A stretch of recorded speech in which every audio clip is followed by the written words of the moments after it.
सुप्रभातम भैया और बहनों। सरस्वती शिक्षा समिति पाली द्वारा संचालित ऑनलाइन क्लासेज में मैं विज्ञान की अध्यापिका मनीषा राकावत आपका स्वागत और अभिनंदन करती हूँ। आज हम कक्षा 9वीं विज्ञान विषय में अध्याय 7वां जीवों में विविधता के बारे में अध्ययन करेंगे व चर्चा करेंगे। जीवों में विविधता का आशय है कि पृथ्वी पर पाए जाने वाले जो जीव हैं उनमें बहुत सारी विभिन्नताएं पाई जाती हैं। सभी जो जीव हैं, पादप जगत हो चाहे वह जंतु जगत हो, एक दूसरे से बहुत भिन्न होते हैं, अलग दिखाई देते हैं। आप देखोगे कि जीवों में विविधता है। जैसे पादप है, कोई पादप बहुत छोटा होता है, कोई बहुत बड़ा पेड़ होता है। जीवाणु की बात करें तो बहुत ही सूक्ष्म से सूक्ष्म बैक्टीरिया या जीवाणु यहाँ पर मौजूद है, जिन्हें हम नग्न आंखों से भी नहीं देख सकते। उसे देखने के लिए माइक्रोस्कोप यंत्र की आवश्यकता होती है। वहाँ बड़े से बड़ा व्हेल मछली है, रेडवुड पेड़ है जो बहुत लंबे होते हैं। तो ये सभी विभिन्नताएं हैं जो हमारे पृथ्वी पर देखने को मिलती है। वही जो जलीय स्थान में या जलीय आवास में रहने वाले जो पादप है, जीव जंतु हैं, उनमें भी बहुत सारी विभिन्नताएं पाई जाती हैं। अगर हम हमारी बात करें तो हमें भी एक दूसरे में विभिन्नताएं पाई जाती है। कोई मनुष्य छोटा होता है, कोई लंबाई में बड़ा होता है, चेहरे सबके अलग अलग होते हैं, हाथों की पैरों की जो लंबाई होती है उनमें विभिन्नताएं पाई जाती है। सगे जो स्वयं के भाई बहन होते हैं उनमें भी एक दूसरे में समानताएं बहुत कम देखने को मिलती हैं, वह भी विभिन्न होते हैं। तो ये सभी विभिन्नताएं आप सभी देखने को मिलते हैं। तो अब जो विभिन्नता है उन सभी विभिन्नताओं का हम अध्ययन एक साथ नहीं कर सकते। उन विभिन्नताओं का अध्ययन के लिए हमें उनके वर्गीकरण की आवश्यकता होती है, क्योंकि हमारे पास जो वे विभिन्नता आई है अब तक, प्राचीन काल से लेकर अब तक, जो यहाँ पर जो विभिन्न विभिन्न पौधे हैं, मनुष्य जाति है, जंतु जाति है, ये जो सभी विभिन्नता हैं उनका हम एक साथ अध्ययन कर पाना हमारे लिए बहुत मुश्किल है। क्योंकि इन विभिन्नताओं को होने में कम से कम करोड़ों वर्षों का समय लगा है, लाखों वर्षों का समय लगा। तो इन विभिन्नताओं को होने में इतना समय लगा है तो हम एक साथ इनका अध्ययन कर पाना मुश्किल है, क्योंकि हमारे पास समय का बहुत छोटा हिस्सा है इनको पढ़ने के लिए। इसलिए इन विभिन्नताओं को जो सभी जीव है वह आसानी से अध्ययन कर सके, इसलिए इनका वर्गीकरण किया गया है।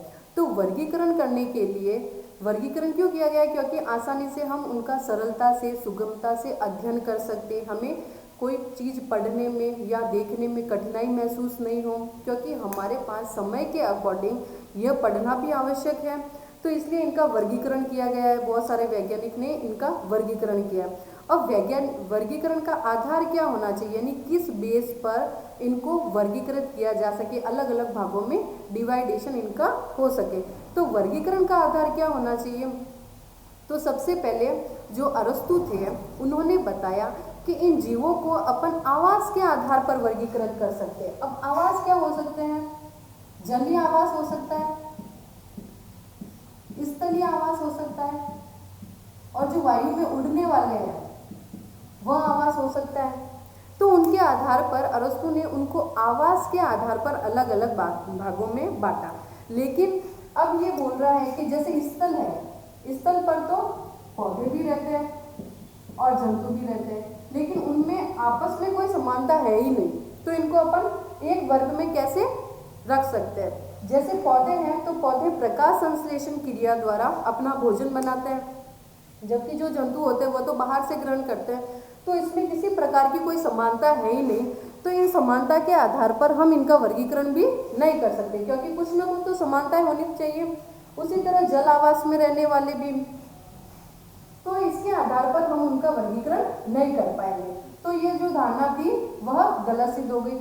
तो ऐसे कौन से लक्षण उनमें होने चाहिए कि जिससे हम जीवों का वर्गीकरण कर सके और सरलता से अध्ययन उनका कर सके? तो हम इनका वर्गीकरण कोशिकीय स्तर पर कर सकते हैं, क्योंकि जो पहले वो जीव थे वह प्रोकैरियोटिक और यूकैरियोटिक, सभी जानते हैं प्रोकैरियोटिक यूकैरियोटिक क्या होता है। प्रोकैरियोटिक के अंदर क्या होगा, जो कोशिका के अंदर केंद्रक पाया जाता है उस केंद्रक के बाहर एक झिल्ली होती है। ये झिल्ली आप देख सकते हो, वह झिल्ली अनुपस्थित होती है। केंद्रक के बाहर जो झिल्ली होगी वह अनुपस्थित होगी। और दूसरा यह कि कोशिका के अंदर जो कोशिकांग पाए जाते हैं वह भी इस प्रोकैरियोटिक जीव में अनुपस्थित होते हैं।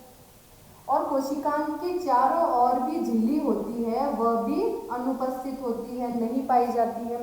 जबकि आप यूकैरियोटिक जीव की बात करें तो उसके अंदर सुसंगठित केंद्रक होता है, उसके चारों ओर झिल्ली उपस्थित होती है और कोशिकांग भी इसके अंदर उपस्थित होते हैं और कोशिकांग के चारों ओर भी झिल्ली इसमें पाई जाती है। तो कोशिकांग के बारे में सभी जानते हैं, क्या है? माइटोकॉन्ड्रिया, लाइसोसोम, राइबोसोम, ये सभी है जो इन कोशिकांग है जो कोशिका के अंदर पाए जाते हैं। ये भी अलग अलग कार्य करते हैं। ठीक है, तो ये हो गया। तो एक कैरेक्टर ये हो गया कि हम जीवों का जो वर्गीकरण कर रहे हैं इन यूकैरियोटिक और प्रोकैरियोटिक के आधार पर कर सकते हैं, क्योंकि किसी में केंद्रक उपस्थित होता है, किसी में केंद्रक अनुपस्थित होता है। फिर उसके बाद में हम कोशिका के आधार पर जीवों का वर्गीकरण कर सकते हैं। किसी जीवों का जो शरीर होता है वह एक कोशिकीय होता है, एक कोशिकीय, और एक होता है बहुकोशिकीय।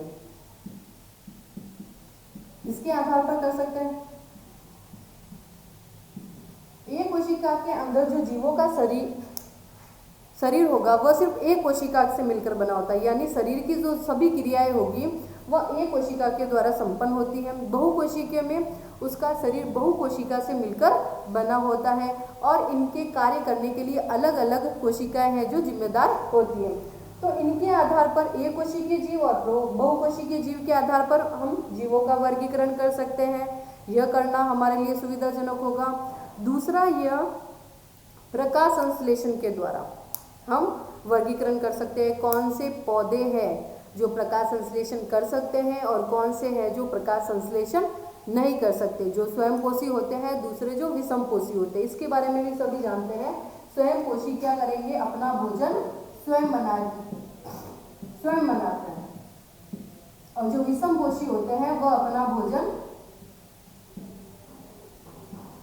भोजन के लिए दूसरों पर निर्भर रहते हैं, दूसरों से अपना भोजन ग्रहण करते हैं। तो ये स्वयंपोषी, विषमपोषी के आधार पर हम उनका वर्गीकरण कर सकते हैं।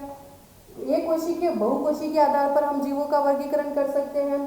तो पहले पढ़ा हमने प्रोकैरियोटिक और यूकैरियोटिक के आधार पर हम जीवों का वर्गीकरण कर सकते हैं।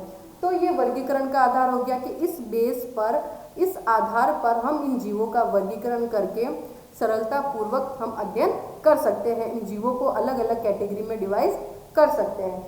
हम पढ़ेंगे फिर बाद में जैव विकास और वर्गीकरण क्या होता है। तो जैव विकास के बारे में भी जानते हैं कि प्राचीन काल से लेकर के अब तक जीवों का कितना विकास हुआ है।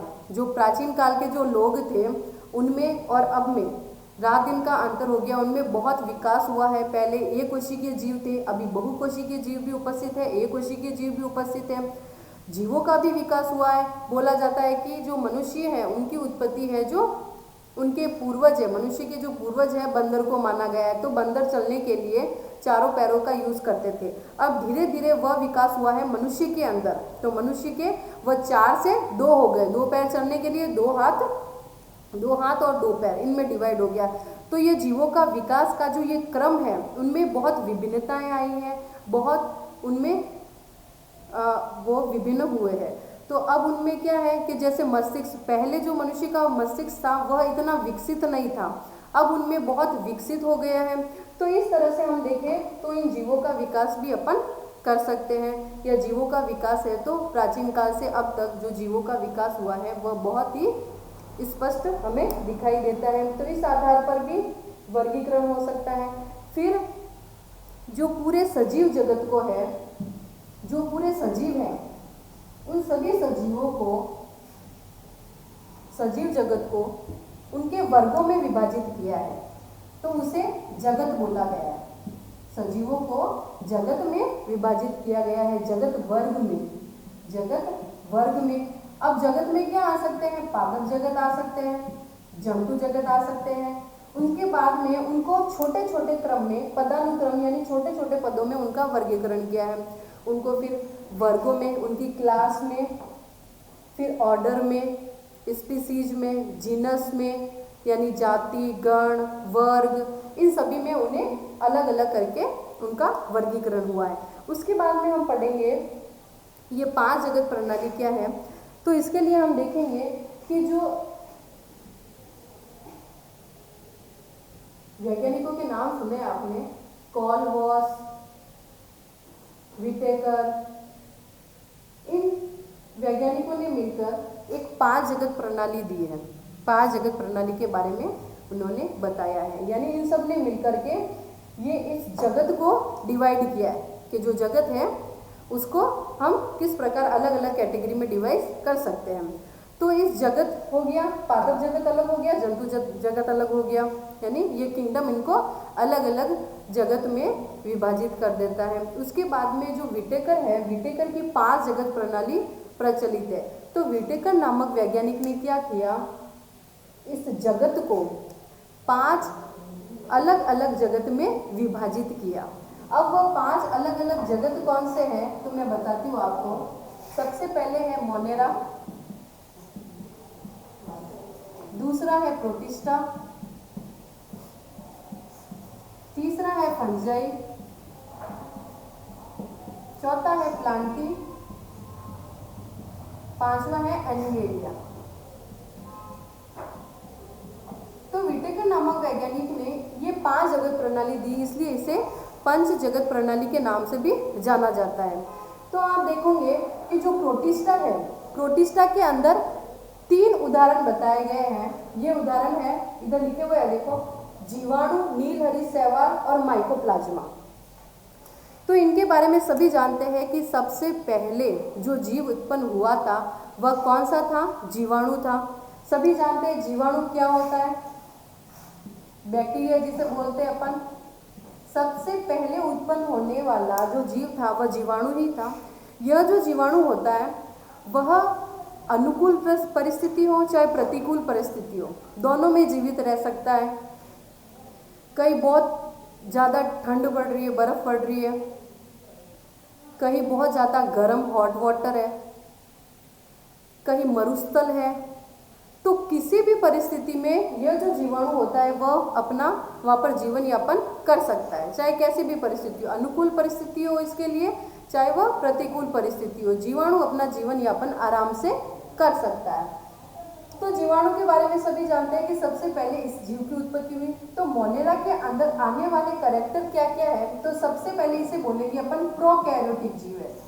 प्रोकैरियोटिक जीव, इसका तात्पर्य है कि केंद्रक, इसमें आने वाले जो जीव हैं उनके केंद्रक के चारों ओर कोशिका झिल्ली, या फिर अपन बोल सकते हो ये केंद्रक झिल्ली अनुपस्थित होती है, कोशिका इसमें नहीं पाए जाते हैं। तो ये प्रोकैरियोटिक जीव है। उसके साथ एक कोशिकीय जीव है, एक कोशिकीय जीव, यानी इनका शरीर है जो एक कोशिका से मिलकर बना होता है। तो इसके ये उदाहरण हो गए, जीवाणु है, नीलहरी शैवाल है, माइकोप्लाज्मा है, ये सभी इस प्रोटिस्टा के अंदर, मोनेरा के अंदर आते हैं। ठीक है, तो ये मोनेरा अपना हो गया। उसके बाद में अपन पढ़ेंगे प्रोटिस्टा के बारे में। प्रोटिस्टा क्या होता है,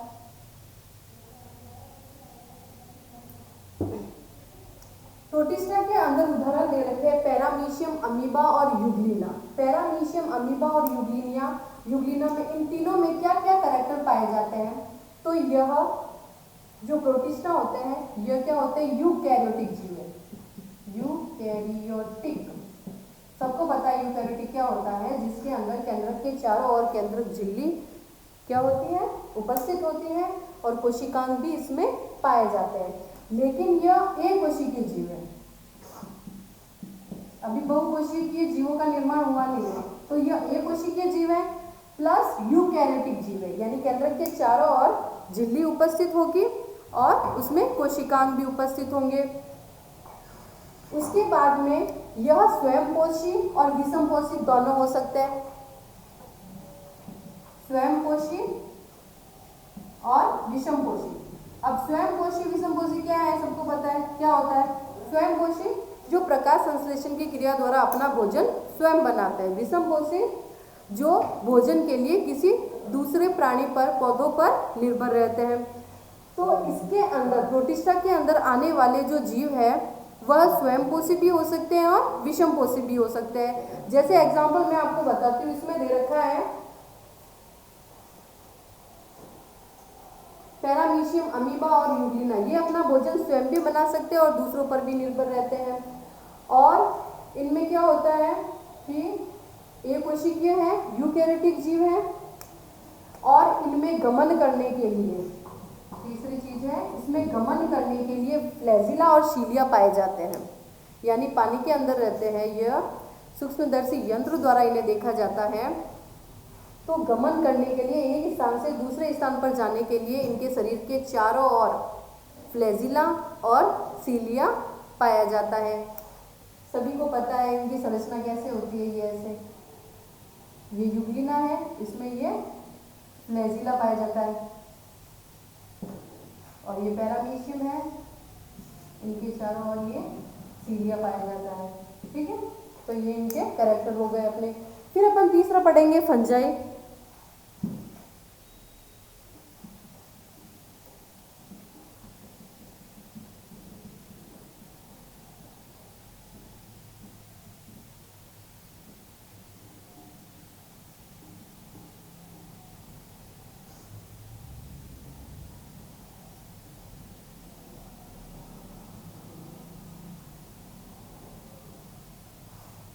फंजाई के अंदर उदाहरण दे रखे आपके ईस्ट, मशरूम और पेनिसिलियम। East, mushroom, Penicillium.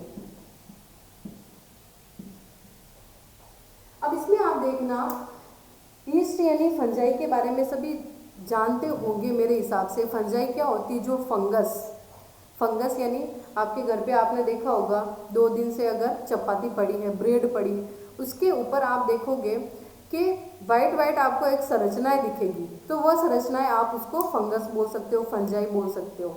ठीक है, अब ये फंगस क्या करेगी? धीरे धीरे जैसे इनकी अवस्था आएगी, ये धीरे धीरे वहां पर बहुकोशिका बना देती है। बहुकोशिका बना लेती है, इसका मतलब अपन उसको बोल सकते हो बहुकोशिकीय जीव है, यानी अपनी कोशिका में वृद्धि कर रही है। जैसे आप ये देखो कि आपकी ये चपाती है, या 2 दिन से वह चपाती पड़ी है, आप देखोगे वाइट संरचनाएं आपको यहाँ पर दिखेगी।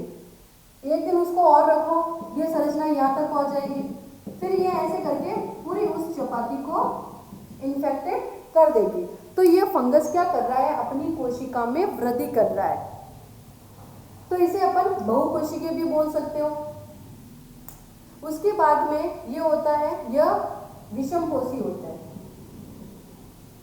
विषमपोषी बोल सकते हो आप, अपने भोजन है वो स्वयं नहीं बनाता, दूसरों पर निर्भर रहता है, दूसरे किसी जीव पर निर्भर रहता है, उनको अपना शिकार बनाता है, उनसे भोजन ग्रहण करता है। ठीक है, उसके बाद में आप ये बोल सकते हो कि यह विषमपोषी होते हैं प्लस यूकैरियोटिक जीव है।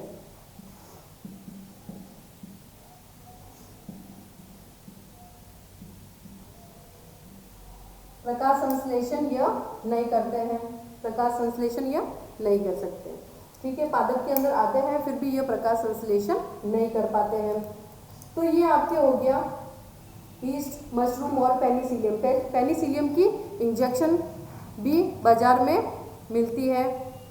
उसके बाद में आप देखेंगे कि मशरूम है वह छत्रक, अपन हिंदी में उसको छत्रक भी बोलते हैं। बारिश के मौसम में जब क्या होता है, बारिश के मौसम में ये ज़्यादातर उगते हैं, इनकी सब्जी भी बनाई जाती है और ये बहुत जहरीले भी, इनकी बहुत सारी प्रजातियां हैं वो जहरीली भी होती है, जहर के तौर पर भी इनका यूज़ अपन कर सकते हैं। ठीक है, उसके बाद में अपन पढ़ेंगे फंजाई प्लांटी के बारे में। प्लांटी के बारे में नाम से पता चलता है कि इसके अंदर जो आने वाले हैं वो क्या आएंगे? प्लांट, सभी पेड़ पौधे आएंगे। तो सभी प्लांट आएंगे। तो प्लांट के बारे में आप जानते हैं, प्लांट क्या करते हैं? बहुकोशिकीय जीव है। इसके अंदर यूकैरियोटिक भी है, केंद्रक झिल्ली उपस्थित होती है, सारे कोशिकांग उपस्थित होते हैं। प्रकाश संश्लेषण की क्रिया द्वारा अपना भोजन यह स्वयं बनाते हैं।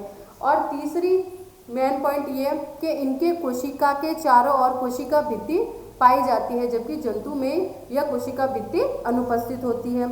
तो यह प्लांटी के कैरेक्टर हो गए कि यह प्रकाश संश्लेषण द्वारा अपना भोजन स्वयं बनाते हैं, दूसरों पर निर्भर नहीं रहते हैं, बहुकोशिकीय जीव है, यूकैरियोटिक जीव है। अब इसके अंदर आने वाले जो प्लांट है वो कौन से है, देख सकते हैं आप, थैलोफाइटा,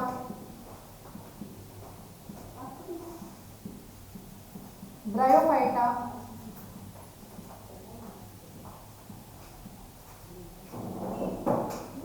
टेरिडोफाइटा,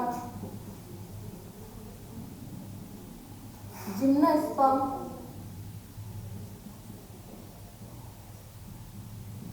एंजियोस्पर्म,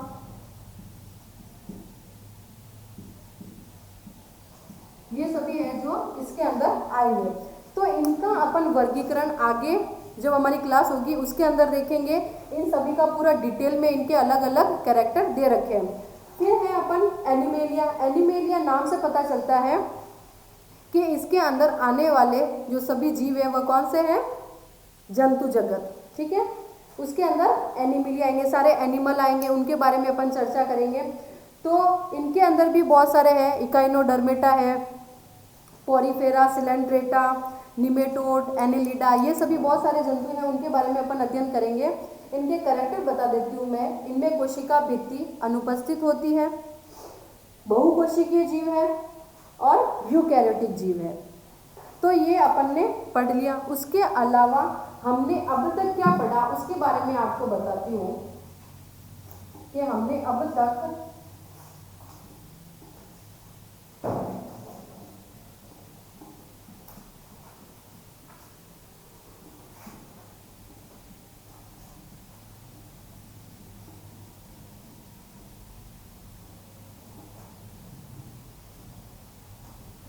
सभी जो जीवधारी है उसको दो वर्गों में बांटा अपन ने, प्रोकैरियोटिक, दूसरा है यूकैरियोटिक। प्रोकैरियोटिक के अंदर पता है प्रोटिस्टा,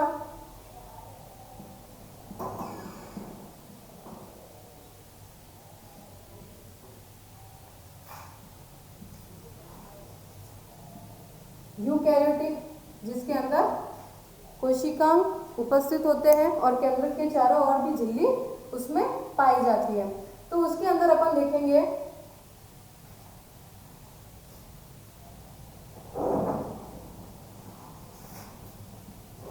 प्लांटी और फंजाई के बारे में। उसमें प्लांटी जो क्या होंगे वो प्रकाश संश्लेषण कर सकते हैं और यह प्रकाश संश्लेषण नहीं कर सकते, ठीक है। तो इनके बारे में अपन ने पढ़ा है। तो आपको मैं गृह कार्य दे रही हूँ कि आज आपको करना है, ये पूरी जो सारणी है वो आपको बनानी है अपनी नोटबुक में। दूसरा, 5 जगत प्रणाली किन किन वैज्ञानिकों ने दी है और उनके कैरेक्टर आपको लिखने हैं, उनकी क्लास और उनके अंदर क्या क्या जो मैचिंग कैरेक्टर पाए जाते हैं वो आपको लिखने हैं। धन्यवाद। आगे अपनी क्लास में अपन पढ़ेंगे इन प्लांटी और एनिमेलिया के जंतु के बारे में। अगली क्लास में हम अध्ययन करेंगे। धन्यवाद।